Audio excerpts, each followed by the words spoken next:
Eh bien, bonjour. Je ne sais pas si tu as vu sur la vidéo la photo. Eh bien, c'est la photo de mon tableau de bord, en tout cas une partie, là, parce qu'avec la caméra, je n'arrivais pas à tout prendre. De toute façon, je vais tellement bien te le décrire que tu n'auras même pas besoin de te référer à la photo. Alors, nous voici évidemment à la troisième de quatre, la troisième capsule de quatre du module 1 qui est l'arrière-scène.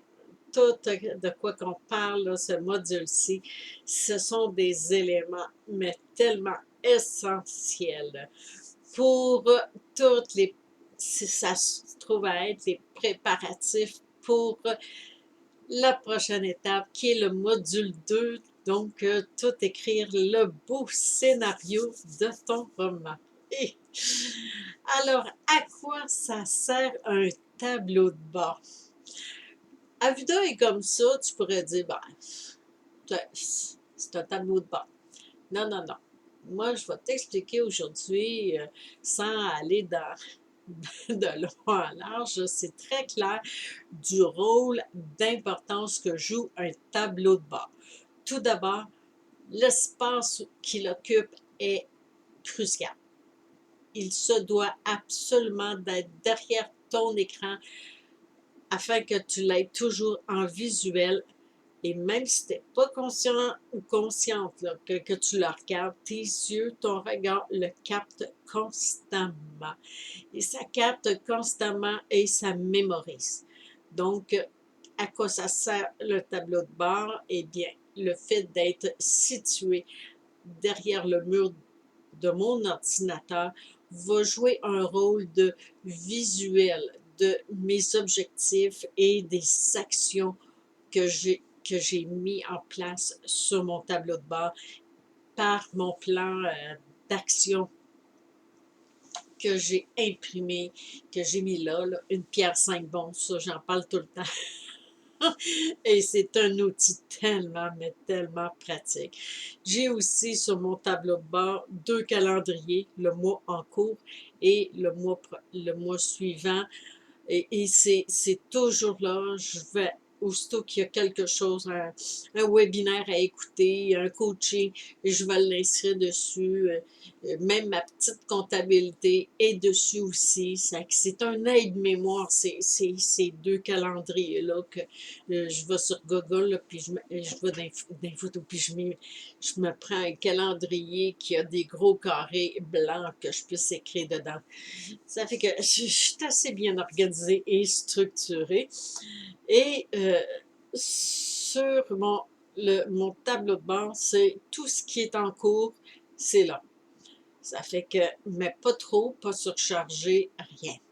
Même si tu n'en es pas conscient, tu n'en es pas conscient, tes yeux scannent en permanence ton tableau de bord, renforçant ta volonté et de ton esprit à réaliser ce qui est épinglé. C'est qu'évidemment, l'écriture de ton roman est sur ce tableau de bord-là et ça va être écrit à la fin cette année. Et oui, dans 90 jours, ton roman y est écrit et tu vas quoi? Le tenir dans tes mains. C'est ce que je te souhaite. Alors, aussi, ce tableau de bord-là va influencer aussi ton mindset.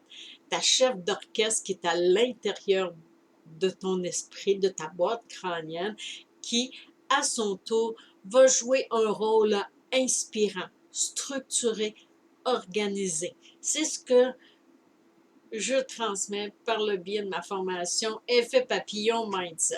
Donc, avoir un mindset de feu, bien, c'est un mindset qui est tout bien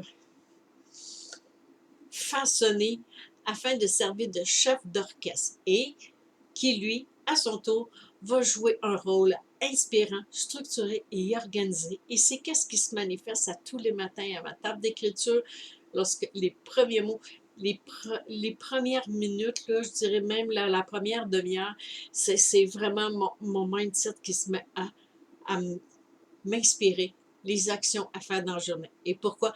Parce qu'il a été constamment sollicité par mon tableau de bord et il sait qu'est-ce que je veux réaliser. Il sait tout.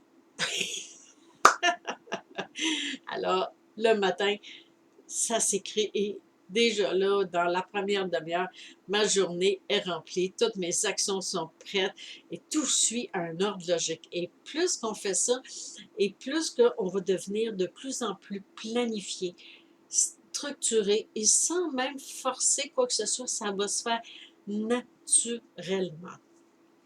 Aussi, ce tableau de bord, et je dis cela en concluant, et c'est tellement puissant, c'est un incitatif.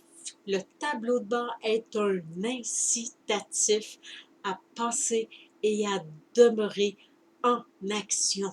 Alors, adieu procrastination, adieu syndrome de la page blanche, adieu le tournage en rond, tu es toujours en action.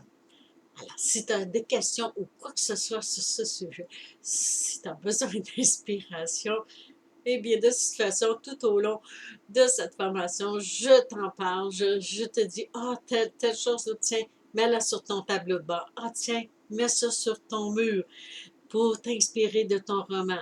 Ça fait que le mur, oui, il joue un rôle d'importance, mais ton tableau de bord, lui, c'est un incitatif et il joue un rôle à ton insu sans même que tu en aies conscience. Parce que, prends un exemple comme moi, je travaille à journée longue derrière mon écran. Je ne pense pas à regarder constamment là, même si je sais que mes yeux vont souvent faire que, OK. Mais tu sais, je ne m'arrête pas à l'ensemble de ce qu'il y a sur mon tableau de bord. Il fait quoi, là? Peut-être 5 pieds de long par 2 pieds de hauteur. C'est un pinboard. Ça fait que je vais épingler ce qu'il y a là, ce qui est réalisé, qui est manifesté, puis que j'en ai plus besoin, je l'enlève. Tout ce qui est important, c'est là qui est situé. Alors, je t'invite à créer ton tableau de bord derrière ton écran d'ordinateur. Alors, fais-moi savoir si tu l'as fait. Viens dans le groupe Propulse-toi et dis-moi,